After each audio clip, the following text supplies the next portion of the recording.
श्रीभक्तामरस्तोत्रम्। भक्तामरप्रणतमौलिमणिप्रभाणा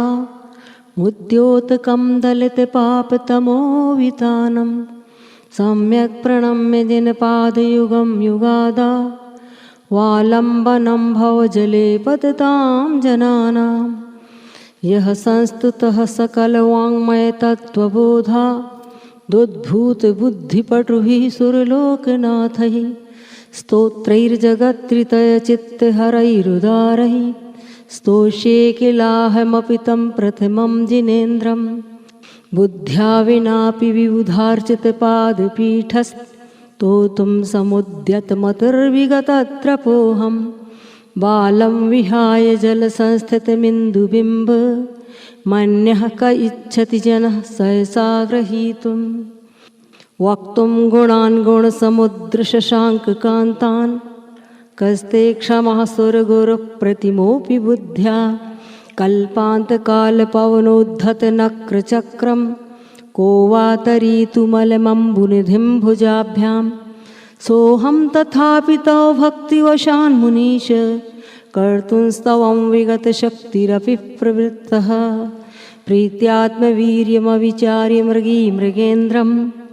नाभ्येति किं निजशिशोः परिपालनार्थम् अल्पश्रुतं श्रुतवतां परिहासधाम त्वद्भक्तिरेव मुखरीकुरुते बलान् मां यत्कोकिलः किल मधौ मधुरं विरौति तच्चाम्रचारुकलिकानिकरैकहेतु त्वत्संस्तवेन भवसन्ततिसन्निबद्धं पापं क्षणात् क्षयमुपैति शरीरे भाजाम् आक्रान्तलोकमलिनीलमशेषमाशु सूर्यांशुभिन्नमेव शार्वरमन्धकारं मत्वेति नाथ तव संस्तवनं मयेद मारभ्यते तनुधियापि तव प्रभावात् चेतो हरिष्यति शतां नलिनीदलेषु मुक्ता फलद्युतिमुपैति ननूदबिन्दुः आस्तां तवस्तवनमस्तसमस्तदोषं त्वत्सङ्कथापि जगतां दुरितानि हन्ति दूरे सहस्रकिरणः कुरुते प्रभैव पद्माकरेषु जलजानि विकासभाञ्जी नात्यद्भुतं भुवनभूषणभूतनाथ भूतैर्गुणैर्भुवि भवन्तमभिष्टुवन्तः तुल्या भवन्ति भवतो ननु तेन किं वा भूत्याश्रितं यैः नात्मसमं करोति दृष्ट्वा भवन्तमनिमेषविलोकनीयं नान्यत्र तोषमुपयाति जनस्य चक्षुः पीत्वा पयः शशिकरद्युतिदुग्धसिन्धोः क्षारं जलं जलनिधेरसितुं क इच्छेत् यहि शान्तरागिरुचिभिः परमाणुभिस्त्वं निर्मापितस्त्रिभुवनैकललामभूत तावन्त एव खलु ते प्रणवः पृथिव्यां यत्ते समानमपरं न हि रूपमस्ति वक्त्रं क्वते सुरनरोरगनेत्रहारी निःशेषनिर्जितजगत्त्रितयोपमानं बिम्बं कलङ्कमलिनं कौनशाकरस्य यद्वासरे भवति पाण्डुपलाशकल्पं सम्पूर्णमण्डलशशाङ्ककलाकलाप शुभ्रागुणास्त्रिभुवनं तौ लङ्घयन्ति ये संश्रितास्त्रिजगदीश्वरनाथमेकं कस्तान्निवारयति सञ्चरतो यथेष्टं चित्रं किमत्र यदि ते त्रिदशाङ्गनाभिर्नीतं मनागपि मनो न विकारमार्गं कल्पान्तकालमरुताचलिताचलेन किं मन्दरादृशखरं चलितं कदाचित् निर्धूमवर्तिरपवर्जिततैलपूरः कृत्स्नं जगत्त्रयमिदं प्रकटीकरोषि गम्यो न जातु मरुतां चलिताचलानां दीपोपरस्त्वमसि नाथ जगत्प्रकाशः नास्तं कदाचिदुपयासि न राहुगम्यः स्पष्टीकरोषि सहसा युगपज्जगन्ति नाम्भोधरोदरनिरुद्धमहाप्रभावः सूर्यातिशायि महिमासि मुनीन्द्रलोके नित्योदयं दलितमोहमहान्धकारं गम्यं न राहुवदनस्य न वारिदानां विभ्राजते तौ मुखाब्जमनल्पकान्ति विद्योतयज्जगदपूर्वशशाङ्कबिम्बं किं शर्वरीषु शचनानि विवस्वता वा युष्मन्मुखेन्दुदलितेषु तमः सुनाथ निष्पन्नशालिवनशालिनि जीवलोके कार्यङ्कि यज्जलधरैर्जलभारणं रहि ज्ञानं यथा त्वयि विभाति कृतावकाशं नैवं तथा हरिहरादिषु नायकेषु तेजः स्फुरन्मणिषु याति यथा महत्त्वं नैवं तु काचशकले किरणाकुलेऽपि मन्ये वरं हरिहरादय एव दृष्टा दृष्टेषु येषु हृदयं त्वयि तोषमेति किं वीक्षितेन भवता भुवि येन नान्यः कश्चिन्मनोहरति नाथ भवान्तरेऽपि स्त्रीणां शतानि शतशो जनयन्ति पुत्रान् नान्या सुतं त्वदुपमं जननी प्रसूता सर्वादिशो दधति भानि सहस्ररश्मिं प्राच्येव दिग्जनयति स्फुरदंशुजालं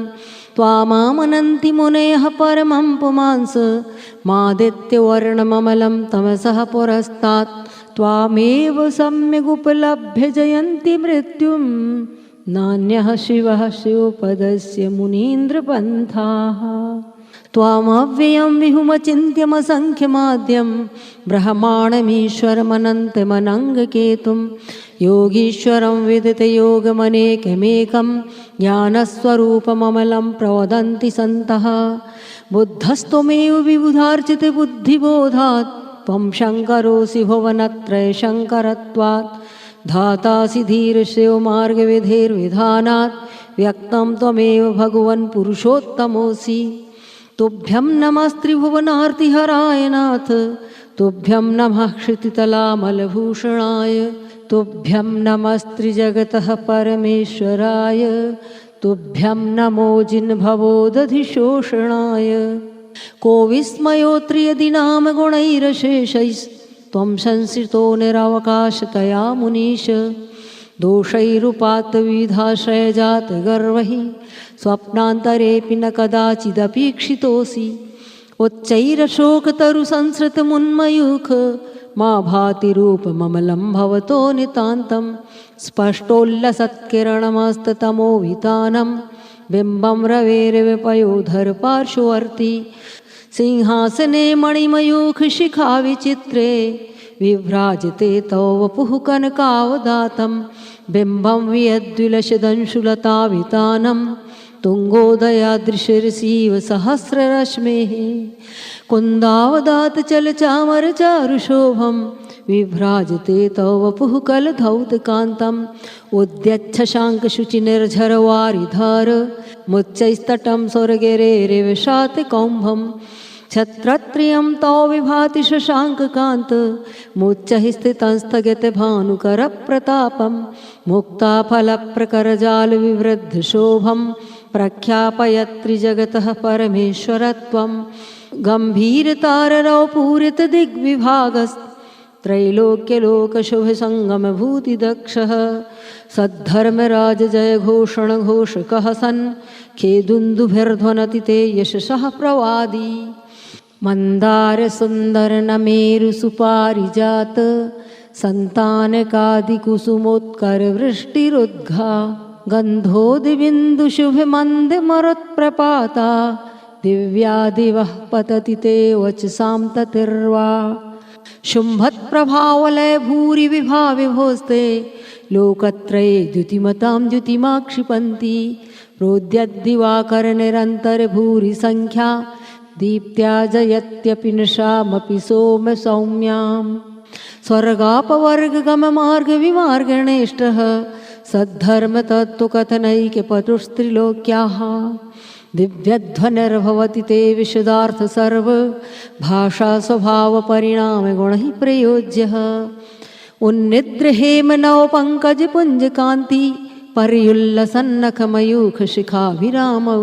पादौ पदानि तौ यत्र जिनेन्द्रदत्तः पद्मानि तत्र विबुधाः परिकल्पयन्ति इत्थं यथा तौ विभूतिरभुज्जनेन्द्र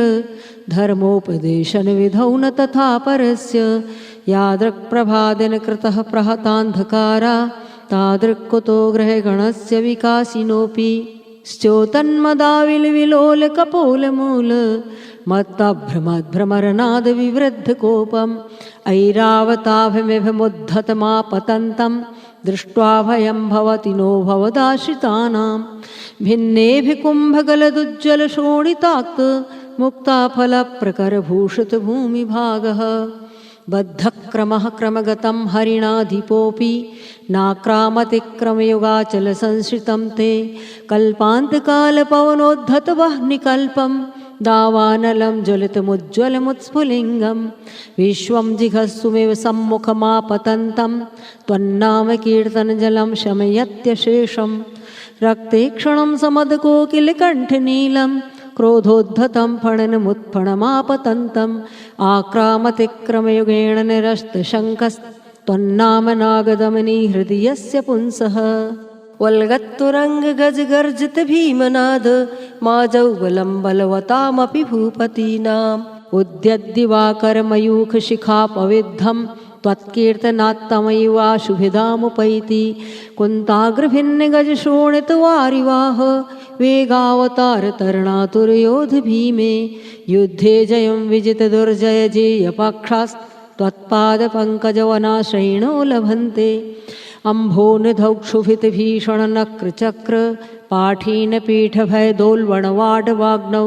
रङ्गत्तरङ्गशिखरस्थितयानपात्रास्त्रासं विहाय भवतः स्मरणात् व्रजन्ति उद्भूतभीषणजलोदरभारिभुग्नाः शोच्यां दशामुपगताश्च्युतिजीविताशाः त्वत्पादपङ्कजरजोमृतदिग्धदेहा मर्त्या भवन्ति मकरध्वजतुल्यरूपाः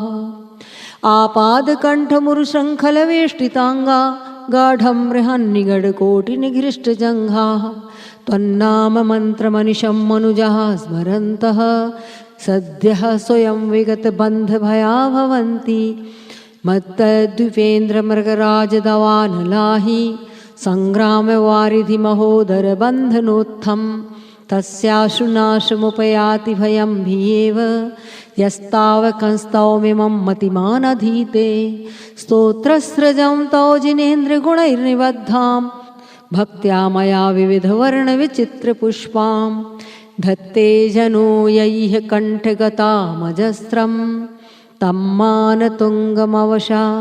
समुपैति लक्ष्मीः तं मानतुङ्गमवशा